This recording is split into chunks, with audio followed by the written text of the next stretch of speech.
My name is Tyler and I'll be taking you through the shoulder ENA today. This is my client Josh. Before I start, I've asked Josh for consent. I've sanitized my hands. I've taken Josh through the ENA protocols.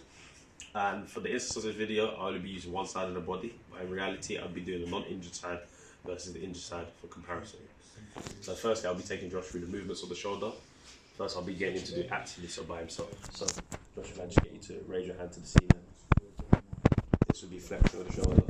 Now if I just get you to bring your arm all the way back, as far as you can. This will be extension of the shoulder. Now if I get you just to bring your arm all the way up to your head, to the side. This would be adduction of the shoulder, so abduction of the shoulder. Now if I get you to bring your your arm all across your body, this would be adduction of the shoulder. Now, if I get you to bring your elbow into your body at a 90-degree angle like so, keeping your elbow in. If I get you to come across your body like this would be internal rotation. Now keeping your elbow to the side, if I get you to turn your arm out, this would be external rotation.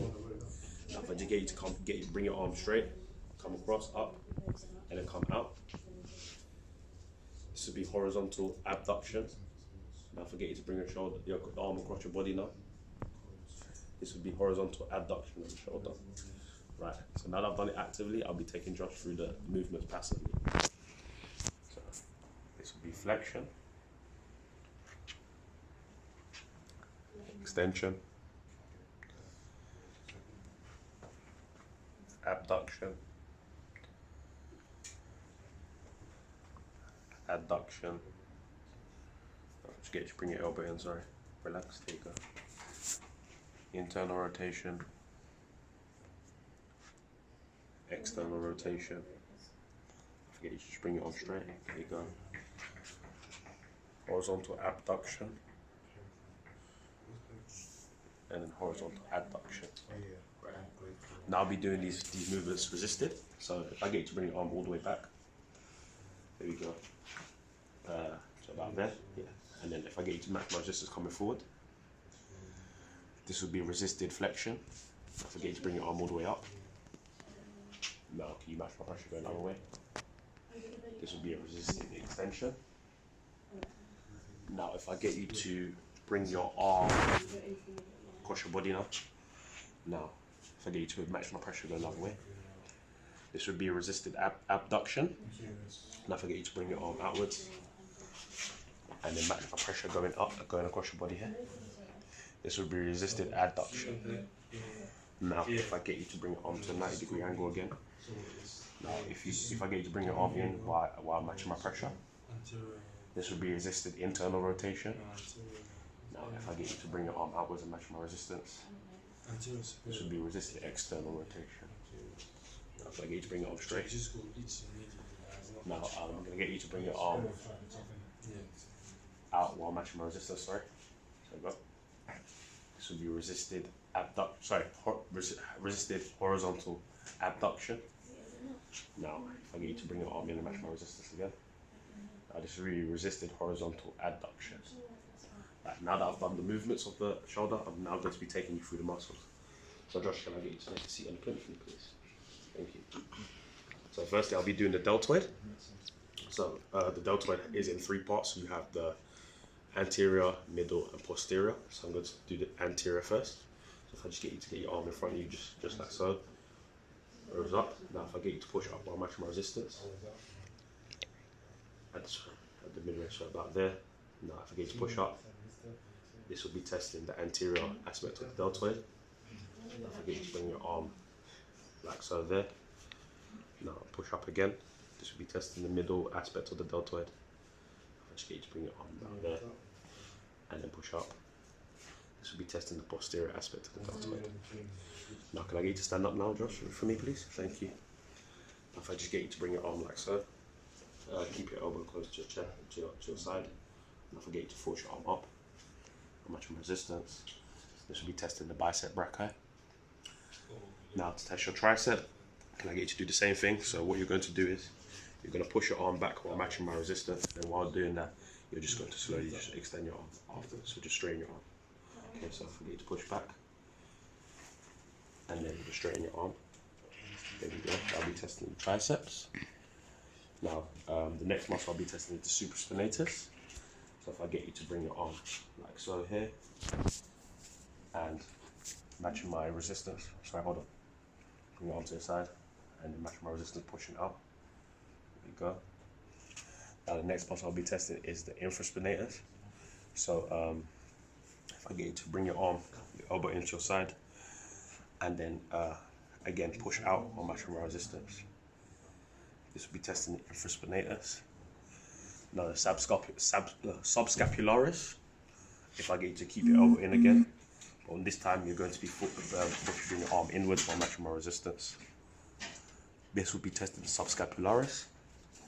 And the teres minor, so if I get you to bring your arm just like so, just a bit further out. And what I'm going to do is, I'm going to be pushing your arm inwards while you push it outwards like that. So, there you go. And that's testing the teres minor. Now, the next one I'll be doing is the latissimus dorsi. So if I just get you to go on the plinth, like so, sideways, and what I'm going to get you to do is just push, like so, okay? To do it to comfort, don't do it to where you're not comfortable, okay? When you're ready, just push up. Right, and stop. There you go, that'll be testing the latissimus dorsi. Now the rhombus, I'll be testing, so if I get you to sit down again. So all you're going to be doing is, you're going to be pushing your shoulders backwards as far as you can. And while doing that, I'm going to be pushing forward and out. At the middle, so about there you go, and now start pushing now. And I'm pushing. Just in that way. That'll be the rhombus. Now the trapezius, if I get you to just lift up your shoulders to as far as you can first. No, wait. Then go down a bit more, there you go. So this will be your mid-range. Now you're going to be matching my resistance while I push down. There we go. Now I'll be testing your serenatus anterior. So if I get you to stand up again for me, Joe. All I want you to do is push your arm out, like so. And then while you're doing that, you're going to be matching my resistance while I'm pushing forward. So keep your arm straight. There you go. Nice, thank you. Now the last one I'll be testing is the pectoralis major, sorry. So what I'm going to get you to do is keep your arm straight. And then what you're going to do is you're going to come across your body while matching my resistance coming in. So when you're ready, there we go. I'll be testing the pectoralis major. Okay, thank you, Josh. Now I'll be doing the ligaments of the shoulder. Because the ligaments of the shoulder can't be palpated on the patient, I'll be doing it on a bony landmark. So if you come over to me. The first ligament we'll be looking at is the coracoid clavicula.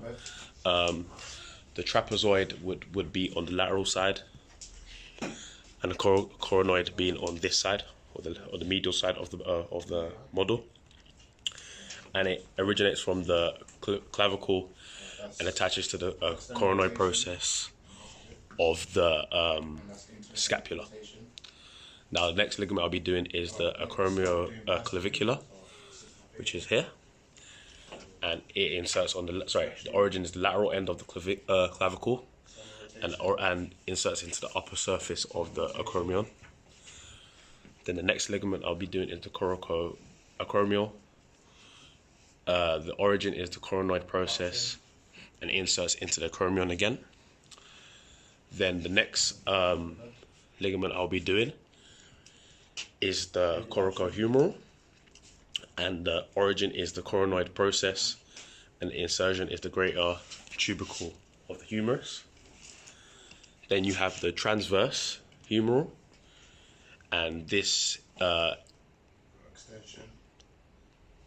transverse humeral ligament attaches from the lesser and greater tubercle of the humerus. Then the last ligament is the glenoid humeral, which is split into three. So you have the superior, the middle, and inferior. And this originates at the humerus and then inserts into the glenoid fossa. So now that I've done the ligaments, I'll be doing the palpation now. So Josh, I need you to stand up again for me, please.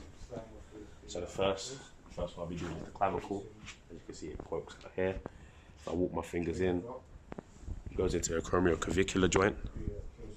And then if I walk out a bit further, the acromion is here. Then Josh, if I just get you to turn to your back for me, please. There you go. If I get you to bring your arm here, As you can see, this is the scapula here. It pokes out. You'll be able to cup it like so. Then after that, you have the, so I can get you straight your arm again. Then you have the deltoid muscles on the side here. Then, if I get you to turn to your back, sorry. Then you have the upper and mid trapezius muscles. And if I get you to turn to your front for me again, thank you. Then you have the long head of the bicep, and this inserts into the supraglenoid tubercle. Then you have the supraspinatus muscle, so if I get you to turn again, then you bring your shoulder back here. And at the top here, you have the supraspinatus muscles. Then you have the infraspinatus muscles here. And if I get you to turn to your front again for me, Josh, thank you. Then just underneath here, you have the pectoralis minor muscles.